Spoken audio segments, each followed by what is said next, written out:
Welcome to CMOS RF integrated circuits. Today it is the 12th lecture. We are going to start a new module today, and from today we are going to start talking about the MOSFET.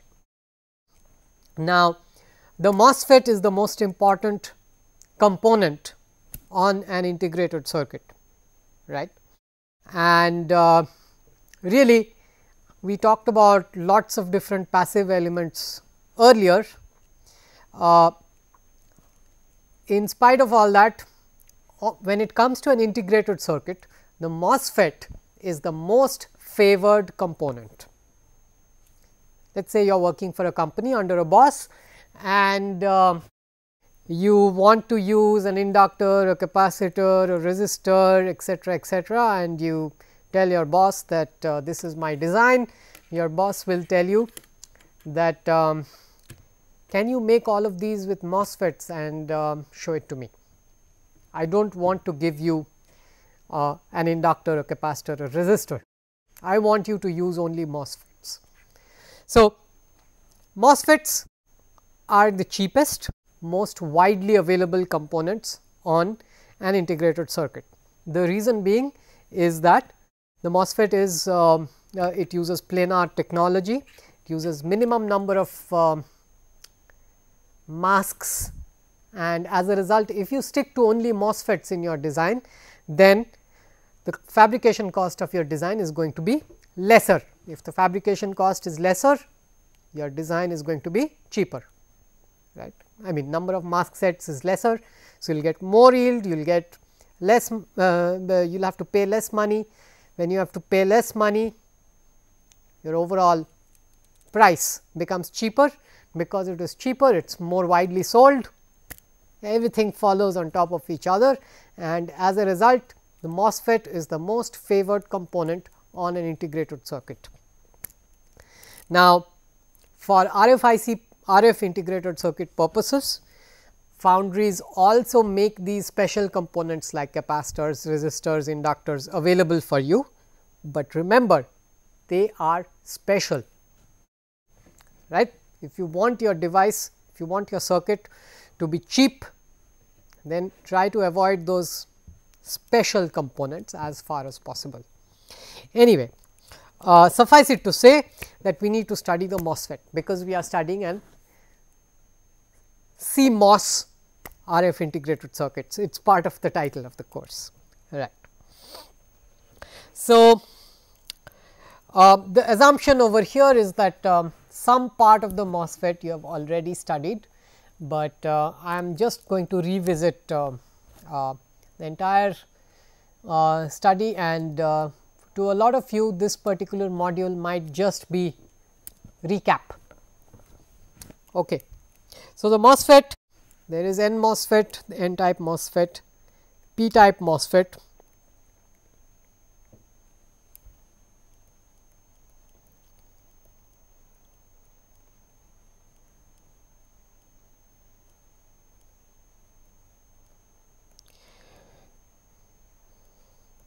It is basically a 4 terminal device.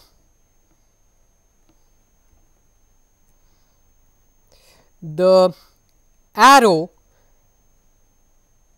only indicates the direction of current for which the drain is labeled as the drain and the source is labeled as the source.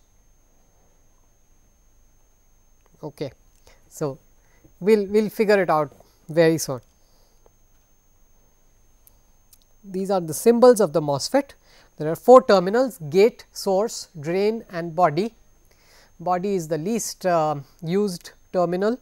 Usually we like to connect body to ground or the least potential on the integrated circuit in case of NMOS, and we like to connect the body to the highest potential in the integrated circuit for the PMOS.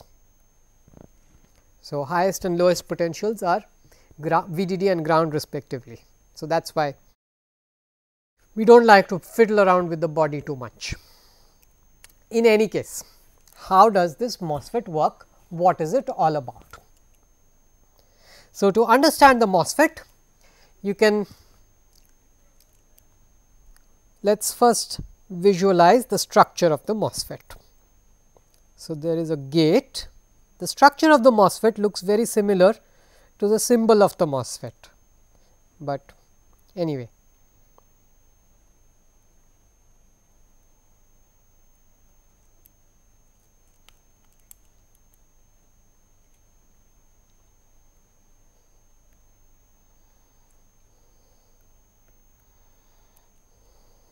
So,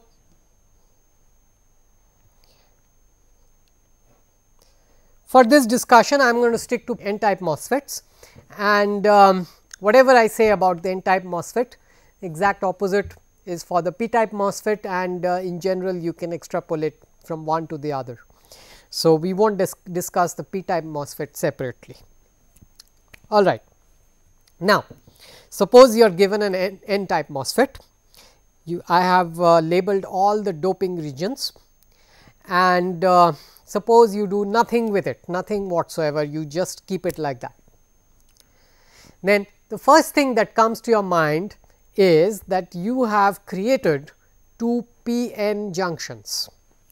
There is a p-n junction between source and body, there is a p-n junction between drain and body, rather body and drain, body and source, right. And whenever you have a p-n junction, without thinking too much, without doing anything, something is going to happen at the junction region. What happens at the junction region? Yes, what happens at the junction region? Right, some of the majority carriers from one side kind of diffuse over to the other side and recombine with the majority carriers on the other side, right. And as a result, what happens is that there is a depletion region in between.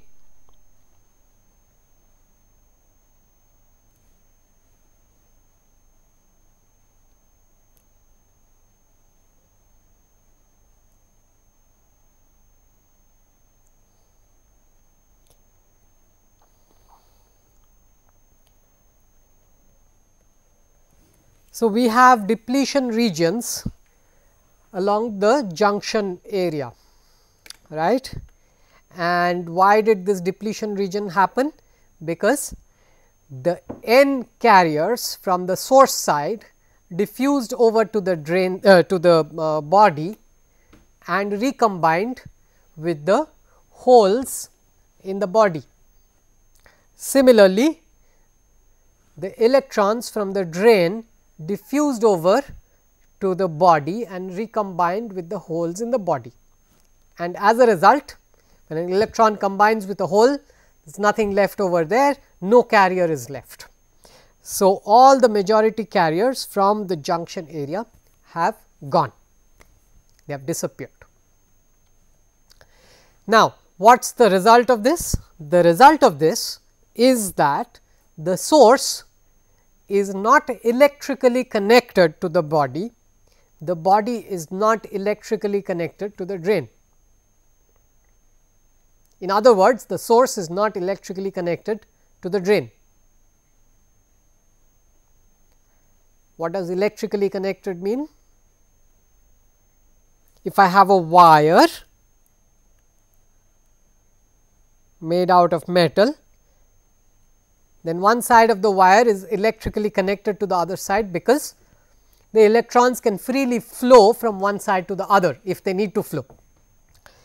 In our case, in the case of the MOSFET, even when they need to flow from one side to the other, the electrons or the holes can't make it, they can't go, they are stopped at the junction, because there is nothing to carry the charge across the junction, there are no carriers over there. Right. So far so good. This is just without touching the MOSFET. MOSFET is left on the table alone, this is what happens. Fine. Now, the first thing you do is you connect the body to the least potential on the integrated circuit. Why do you do that? Because if you connect a p type material to a low potential, then the p-n junction that it forms is definitely going to be reverse biased.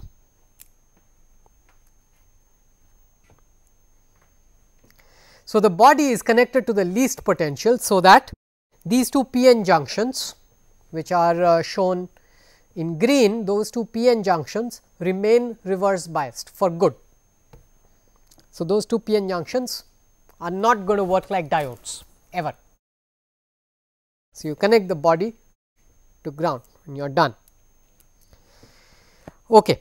I mean, this is assuming the ground is the least potential in the integrated circuit. So, whatever is the least potential, you connect the body to that particular value, that particular voltage.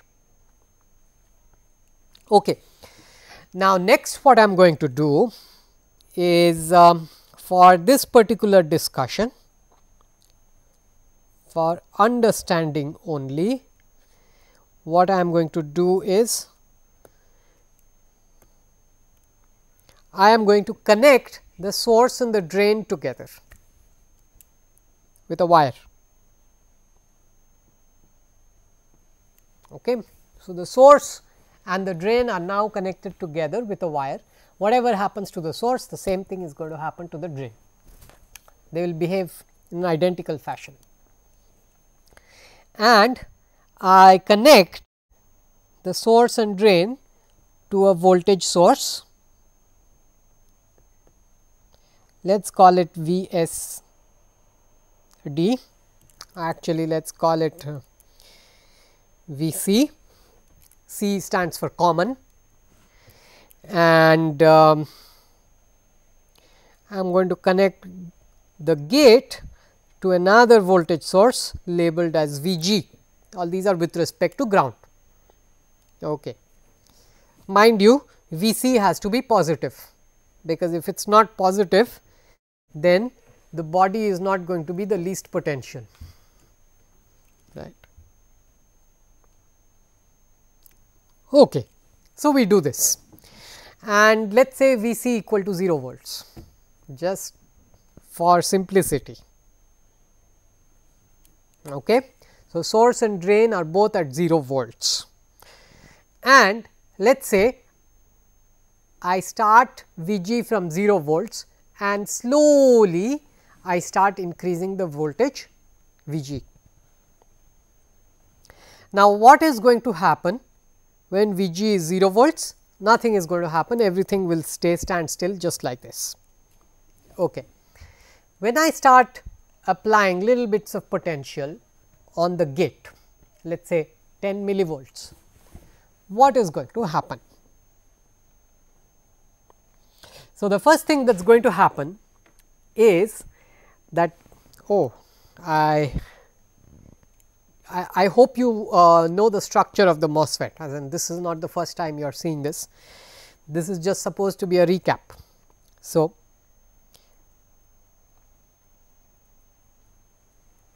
this red material is silicon dioxide, it is an insulator, and no current flows through it. Okay. So, you are slowly now increasing the potential on the gate. Now, look at it, there is a plate, the gate has a plate, underneath the plate there is an insulator, rather there is a dielectric material, underneath that there is again semiconductor. So, what does this look like? Plate, then dielectric, and then something else. What does this look like? What does it remind you of? It should remind you of a capacitor, right? Plate, dielectric, plate, that is a capacitor, conductor, dielectric, conductor, parallel plate, capacitor.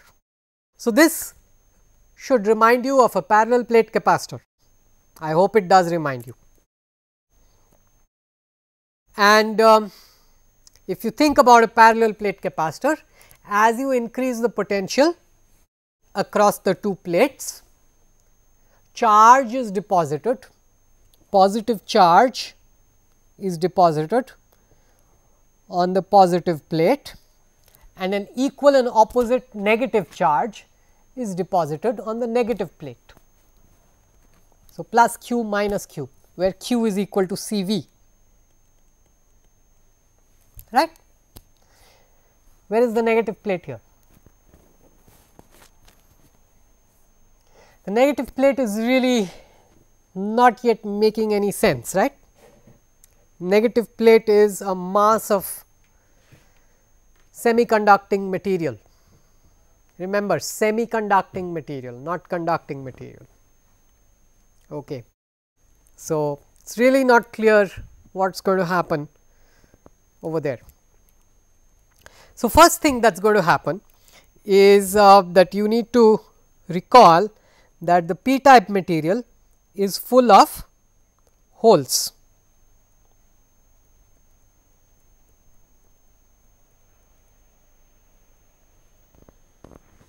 Okay.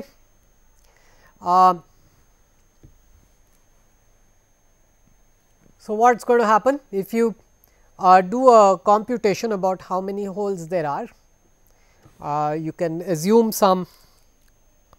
So, this could be a homework problem. Okay. Let us say the dimensions of the body, or rather the dimensions of the substrate are as follows. Substrate under the MOSFET, the dimensions are like this. The length is 1 micrometer, the width is 1 micrometer, the depth is 1 micrometer. Okay. So, this is the geometry of the substrate, and let us say that the doping concentration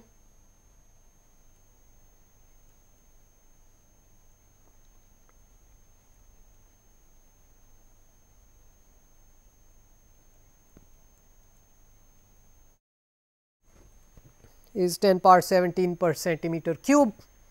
The question for you will be, at room temperature, how many holes are there and how many electrons are there?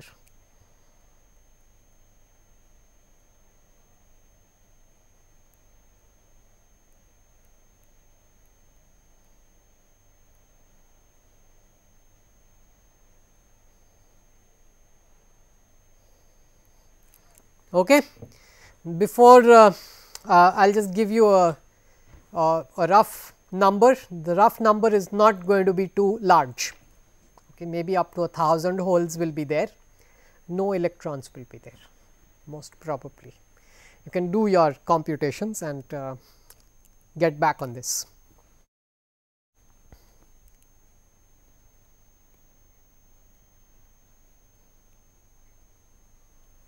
All right.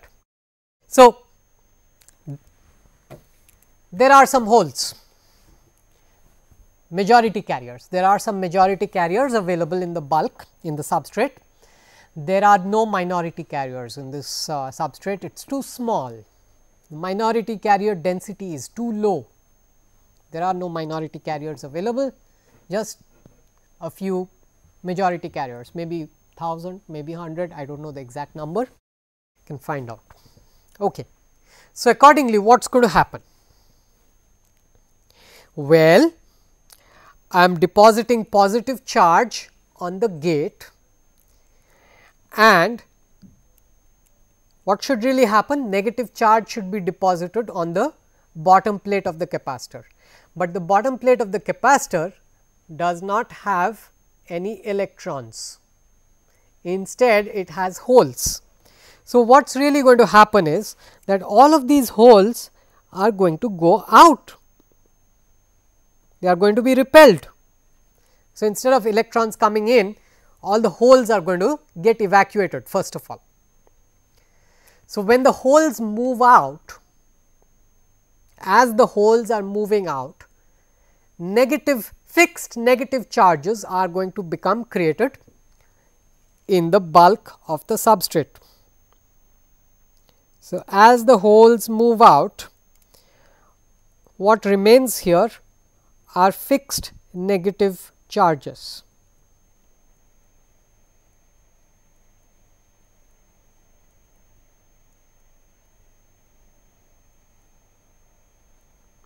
these are immobile charges. Immobile charges are left alone, all the holes have moved out. Now, just a reminder, total number of available such immobile charges are something like 1000. There are not any more available. Okay. So, as long as this can happen, it happens, and then once you run out of immobile charges, once you run out of holes that need to be evacuated, now this body does not have any more holes, does not have any more electrons, nothing, only fixed charges are available, and then you still increase the gate voltage little bit more. What is going to happen? You continue increasing the gate voltage. Now, as you continue increasing the gate voltage, what is going to happen? Do you think that the charge on the gate is going to stop increasing? No, that is not going to happen, right. The charge on the gate has to increase, you are increasing the gate voltage. So, the charge on the gate is going to increase further. To balance that, I need negative charge, I need some electrons to balance that. So, when I increase the charge on the gate even further, what is going to happen? One possibility is that to increase the charge on the gate, I have to remove some electrons from the gate, and these electrons are going to go all the way to ground and come back through ground, and they are going to get injected into the body. Now, these electrons are free electrons, right, fine. That is one possibility. These electrons have to travel a long way to do that, right, that is a possibility, it could happen. However, there is a faster way of doing things. Some electrons, you remember the source and the drain, these are N type materials, they are rich in electrons, they are very rich in electrons. So, some electrons jump this barrier and show up, that is also a possibility, right. In fact, this is what happens faster. So, yes, it could be that electrons move through the ground etc., and come through the bulk, it could happen that way, but a faster way for the electrons to show up would be from the drain and the source. Okay. So, that is what happens. Electrons show up from the drain and the source,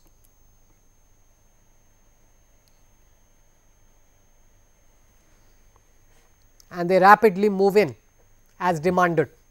So, you demand some more electrons, the source and the drain supply the electrons. And remember, these electrons are free things, they are free to go wherever they want. Where are they going to go?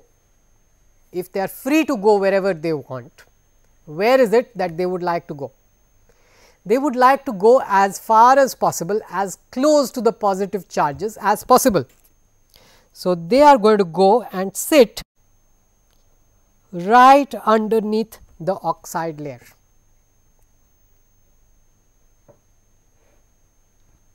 Is that okay?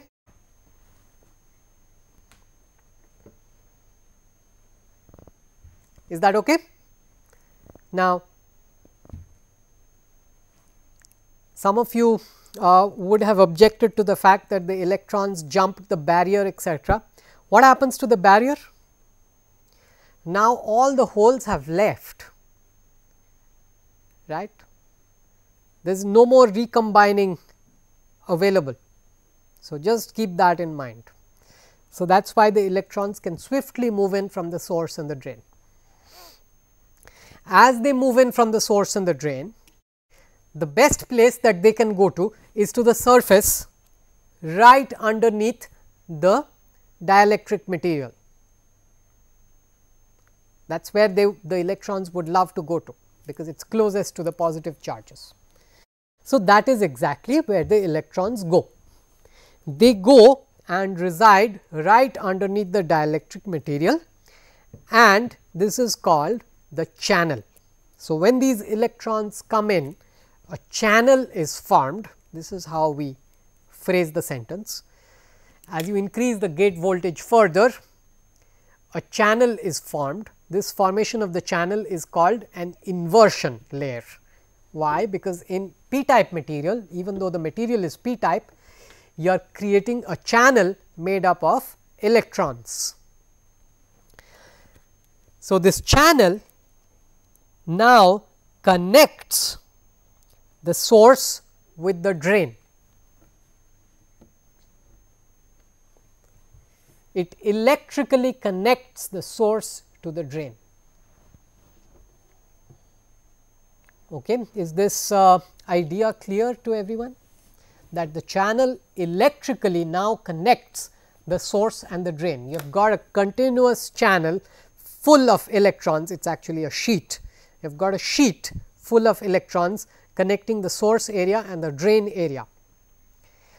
Now, let us disconnect the source and the drain. Okay. Now, let us disconnect the source and the drain, and if I apply a potential on the drain with respect to the source, then what is going to happen? Now that the drain is really connected to the source electrically, if I increase the voltage on the drain, charge is going to flow through the channel, current is going to flow through the channel, right. This connection between the drain and the source, this is the basis of using the MOSFET as a switch.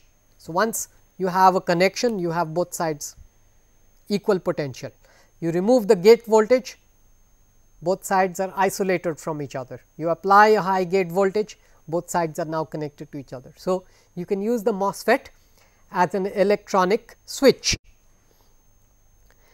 Of course, this piece of wire that is created has its own resistance, okay. And there is one more problem, that all the analysis that we did so far, it assumed that the drain and the source voltage are equal. Now, if I apply a drain to source voltage, the shape of the channel is not going to be uniform throughout, right. Shape of the channel itself is going to change.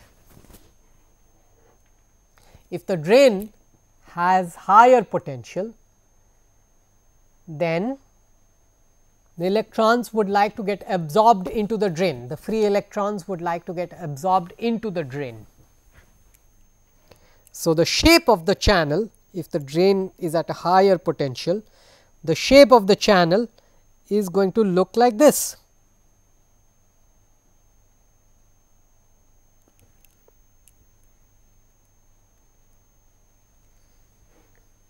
Okay, it is going to be more biased towards the source. Now, what is this? What is this blue stuff? Is this really the shape of the channel? Aren't all the electrons going to be only on the surface? Yes, all the electrons are going to be on the surface, because the surface is where they can go to. They are free moving objects. So, they go as high as possible, they go to the surface, they go as close as possible to the positive charge.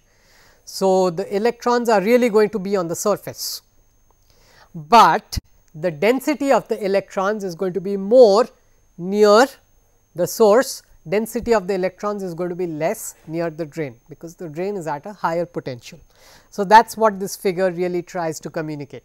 Any figure with a shape of a channel, the channel is not really going into the depth of the bulk of the substrate, right. It is not really going deep, it is all at the surface, it is just an estimate of the charge density of the channel.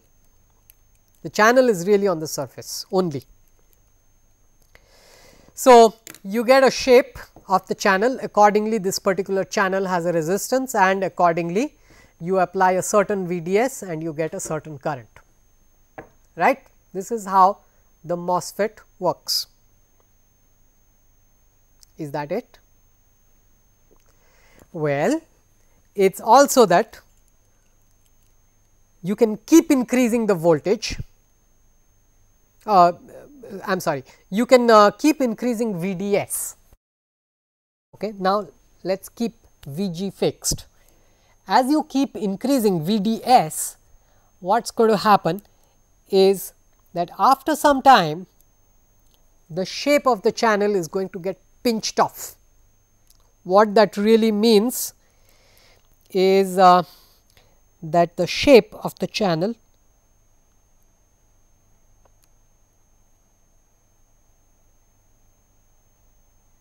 is going to look like this.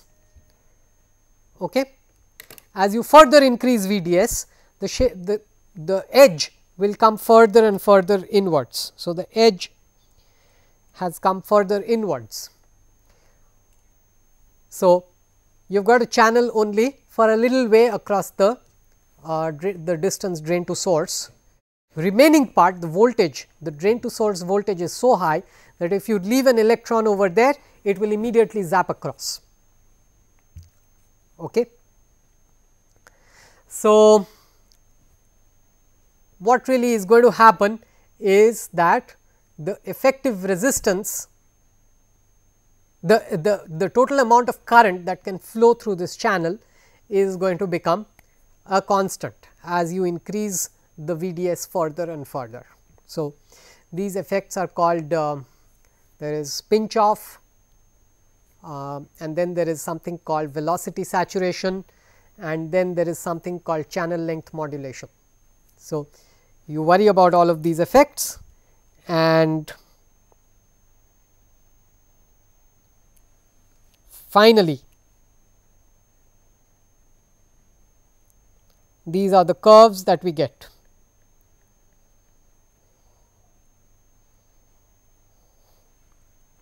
So, first of all,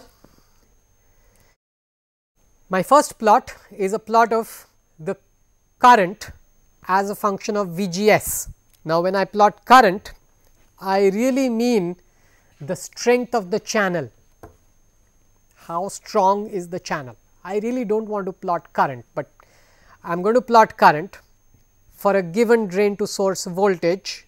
I am going to plot current. You have already applied drain to source voltage. Unfortunately, this is not how we just introduced the MOSFET. Okay. We had drain to source voltage equal to 0, which means that there will not be any current through the drain to source, from drain to source. But anyway, this particular curve is just to give you a feeling of how strong the channel is when you. So, when you apply drain to source voltage, eventually you will get current characteristics that look like this, right. So, notice at first there is no current, rather at first there is no channel. Why? Because you are still moving out the holes from the substrate. Once you have moved out the holes, now channel is being formed, right. This is a very crude, but probably hopefully it is physically it gives you the intuition that you need. My model over here, my explanation over here is a very crude explanation, but I am just hoping that this is going to give you the intuition that you need for your thought processes. So, at first there is no channel, you are busy moving out the the holes from the substrate, then channel is formed and then as you increase VGS further and further, the channel becomes stronger and stronger. All right. So, this is my first graph. The second graph,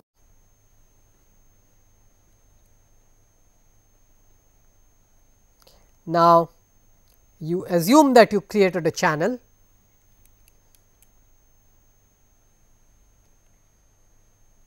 As you increase VDS, more and more current flows through it, starts behaving like a resistor, and very soon the resistive effect is pinched off and the current flattens out.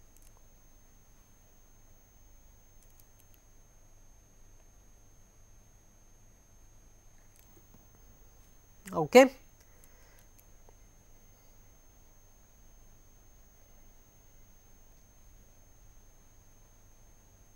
So, these are all for different strengths of the channel.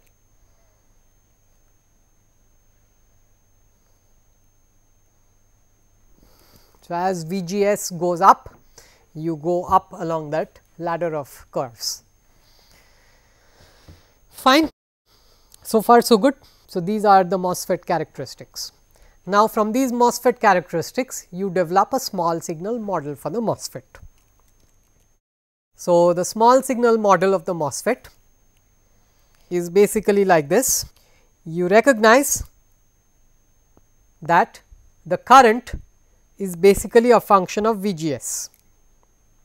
The current is a function of VGS. So, at different VGS, you have got different amounts of current. So, at different VGS, you get different amounts of current, but of course, there is a portion of the current that is also attributable because of VDS. So, the current could also be a function of VDS,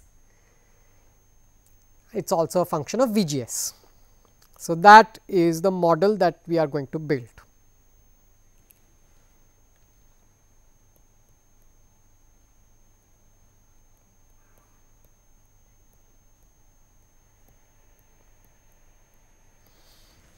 Current is a strong function of VGS, weak function of VDS. And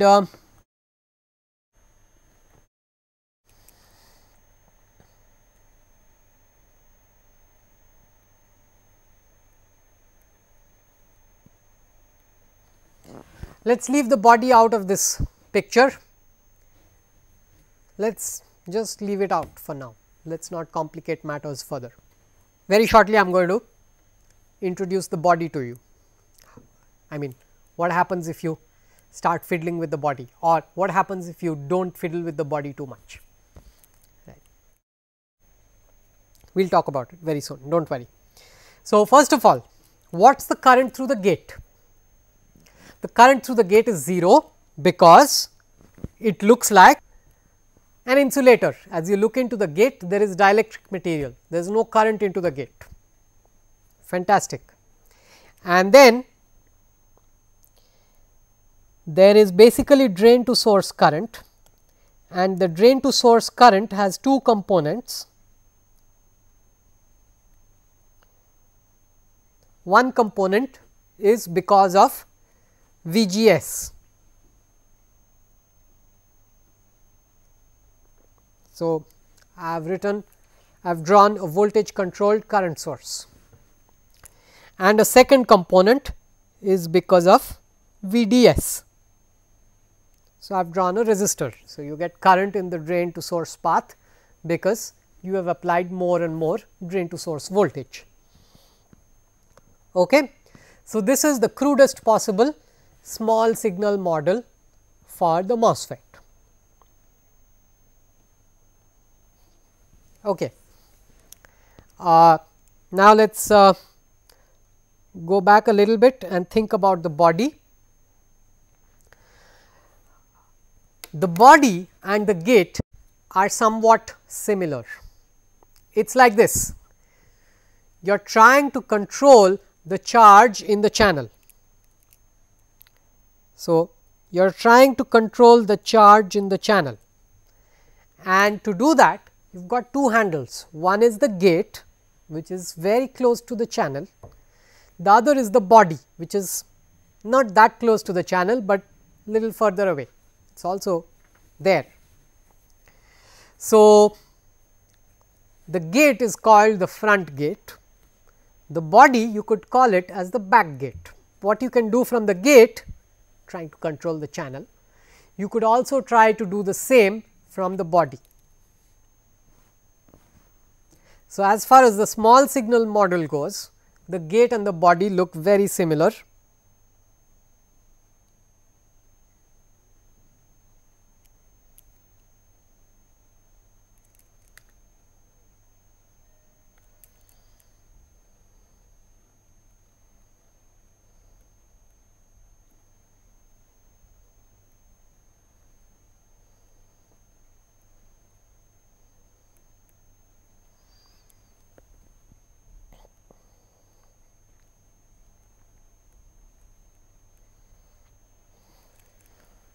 That is all. Okay. That is all I am going to say about the body. Now, this gives me some refinement on the crude small signal model that we had developed. Now, this is actually a pretty good model. This is the model that you are going to use if we are talking about DC, circuits that operate at DC, or rather circuits that operate at low frequencies. This is the model that we are going to use. We are talking about RF. So, when we talk about RF radio frequencies, what do we need to incorporate in this model, into this model? Well, we have to worry about all the different capacitances. Remember, the MOSFET looks like a capacitor. We started from a capacitor in the first place, right. Said positive plate charge is being deposited, so negative plate charge will get attracted. So, everything is on, I mean, is developed on top of a capacitor. So, there has got to be capacitance all over the place, right. So, we can't ignore those capacitors, and maybe there is some inductance here and there which we can't ignore either. So, we are going to talk about, we need to incorporate all of those into our small signal model. All right. So, which are all the possible capacitors? You have got 4 terminals, gate, drain, source and body. Which are all the possible capacitors? You can have C gate to source, C gate to drain, C gate to body, C source to body, C source to drain, and C drain to body. I should have covered everything. Yeah. Okay, these are all the possibilities. There is nothing else that is possible. So, we are going to go one by one and try to see what all parallel plates do we find between these two nodes and work on those. Come up with some kind of intuition or some kind of mathematical formulation for each of those capacitors. All right. So, before we start, let us observe the MOSFET one more time. I am going to redraw it because I have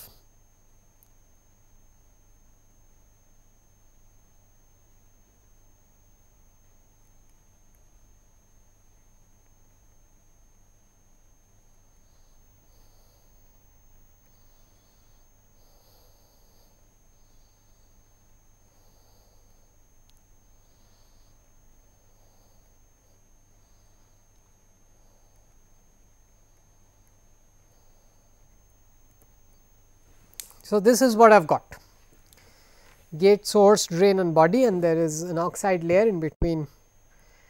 Okay. And let us first think about what happens when the source and the drain are connected to each other.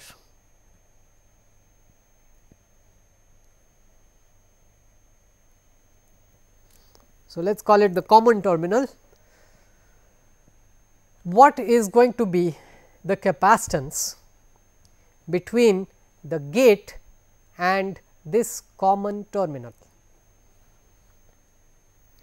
Now, as you increase the voltage on the gate, suppose the voltage on the gate is 0.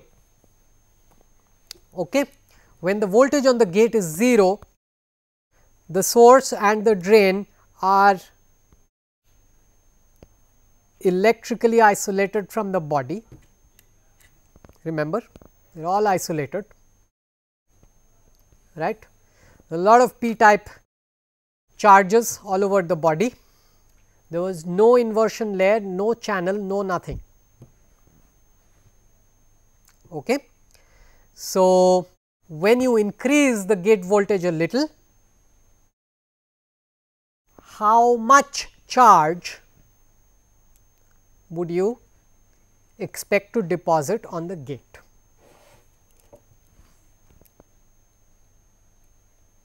So, I increase the gate voltage a little, how much charge do I expect to deposit on the gate? There is nothing else. And where is this charge going to come from? Source and drain are isolated. So, it is almost as if source and drain are not in the picture. I apply little bit of voltage on the gate. How much is the charge that is going to be deposited on the gate? Where is that charge going to come from? First of all, when I deposit plus q from here, that charge has to come out from the body. The source and the drain are isolated, right. How is this charge coming out? Some p type holes are moving out, some holes are moving out and are creating little pieces of charge, fixed charge in the substrate.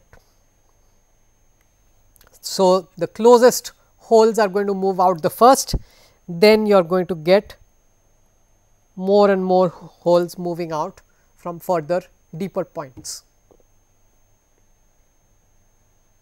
right.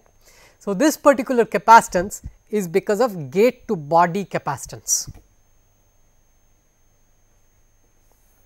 right, and these charges are exhausted very soon. How soon are they exhausted? As soon as all of these all of the holes move out, this capacitance is these charges are exhausted. So, let us say that the mean depth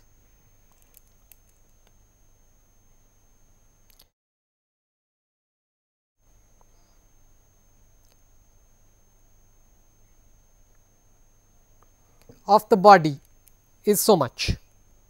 So, this is let us say the average depth for the holes. Now, if that is the average depth of the holes, I have got so much gate area, right, and this is my dielectric constant. What is my dielectric constant? I have got two materials. First I have got silicon dioxide, then I have got some silicon. This is silicon, right. So, you have got two materials really. So, you have got this material, you can think of this as two capacitors in series. It is like you have got it's like you have got a small capacitor, I am sorry, you have got a large capacitor here and then you have got a small capacitor, two capacitors in series. Net capacitance is going to be smaller than the smaller capacitance. So, you can approximate the whole business as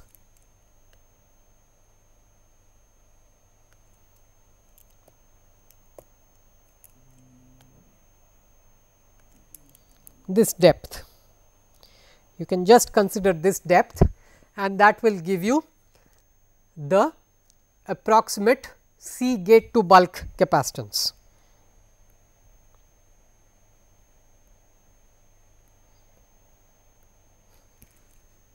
Okay. Depth is large, area is the area underneath the gate. So, you take area of the gate times epsilon of silicon and the average depth of the holes in the bulk. So, let us say the bulk is 1 micron deep. So, the average depth will be half a micron, something like that. Might have to adjust for all of this other infractions, like you have got some source material, drain material, etc., but in general this is, to an engineer, this is what is going to work. So, this is going to be your C gate to bulk.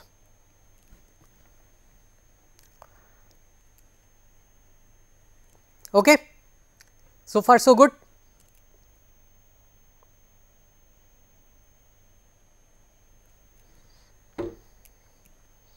All right. Now, these charges are exhausted. As these charges are exhausted, electrons flood in from the source and the drain and form the channel. Electrons come in from the source and the drain and form the channel, and then the capacitance between the gate and the common terminal. Remember, the source and the drain are together as the common terminal in our experiment. The capacitance between the gate and the channel is right underneath the gate, is going to be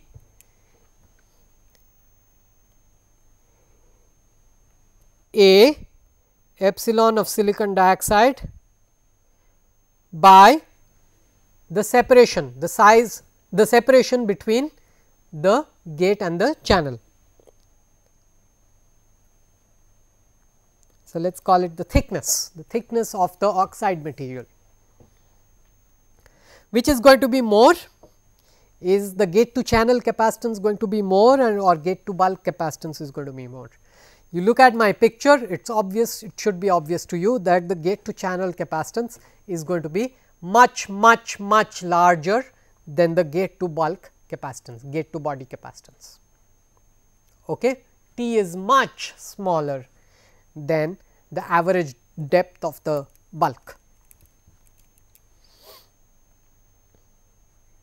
All right. So, really when I drew this picture over here, I have really done a good job of it. You have got a large capacitor over here and you have got a tiny capacitance in series with it, right. So, gate to channel capacitance has been established. Now, you go back over here and you find that gate to channel was never listed in our objectives.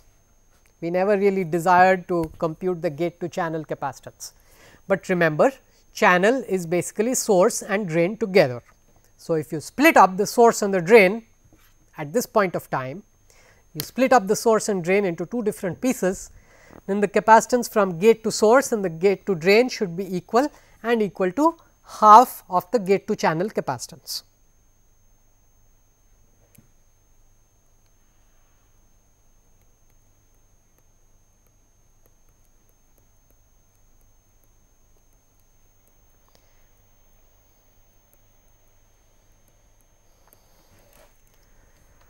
Right. Now, as you increase the drain voltage in comparison to the source voltage, this no longer remains the case, because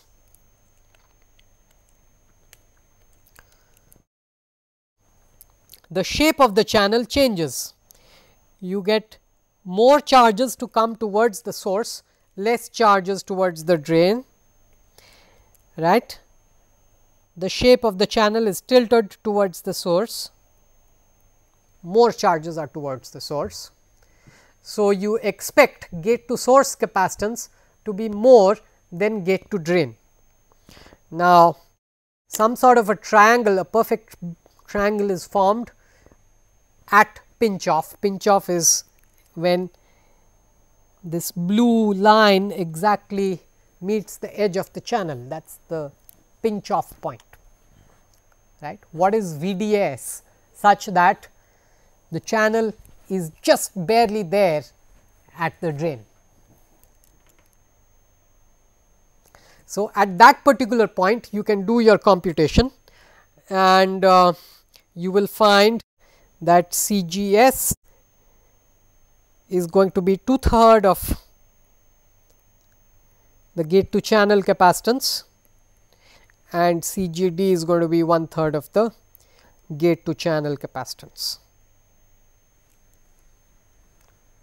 All right. Not at other times. So, this gate to source capacitance and gate to drain capacitance are, they depend on the conditions, what are the exact voltages on the source, drain, etc. However, this is the rough relationship. A lot of simulators just go ahead and use this 2/3, 1/3 for the simulations. Older SPICE models, level 1, level 0, level 2 SPICE models use this. However, it is not really correct to use this on the face of it. You have to really look at the source voltage, the drain voltage, the gate voltage, and then only you will be able to figure out the shape of the channel. Once you have the shape of the channel figured out, then you should do the computation for the capacitance.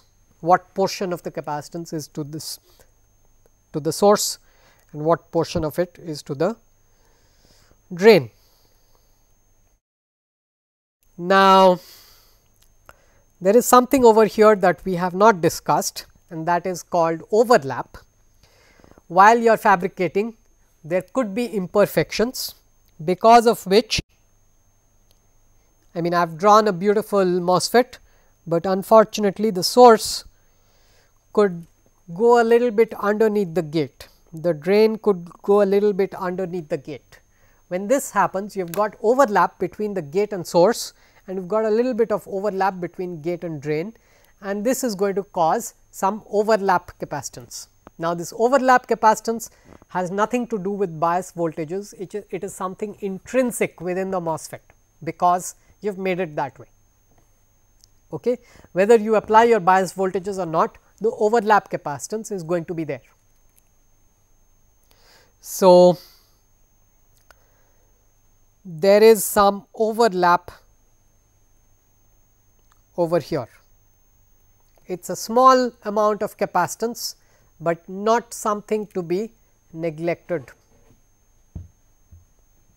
Okay. If you apply a very large voltage on the drain, you can get rid of CGD altogether. You can really reduce CGD. You can't get away you can't reduce the overlap capacitance at all, it is there, it is always going to be there. Okay. So far we have seen that there is a large capacitor between gate to drain, typically a larger capacitance between gate and source. There is a very tiny capacitance between gate and body, much smaller than gate to source, gate to drain. Okay. Now, if you look at this picture, do you expect any capacitance to be there between source and drain? Source and drain are far apart. When the MOSFET is on, when there is a channel, the source and the drain are connected by a wire, by a sheet charge. You should not be seeing any capacitance between source and drain.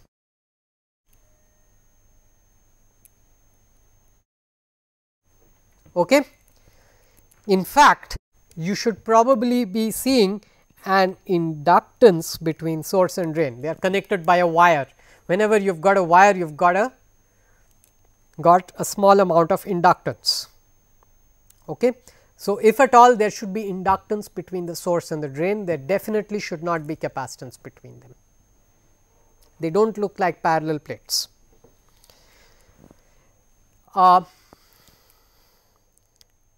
Now, what else happens? What else is left over here?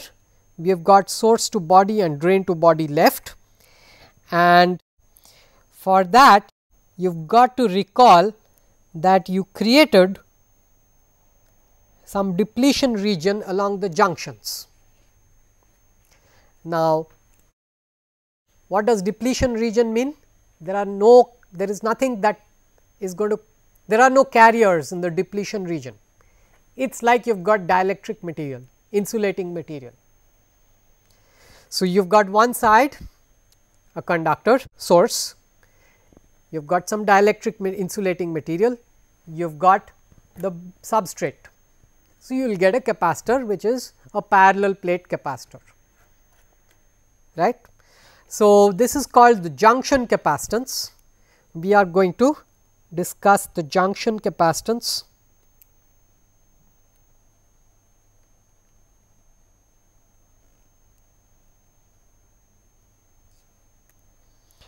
In the next class. All right. So, with this we are going to wrap up for this class, and we will continue talking about the MOSFET in the next lecture. Thank you.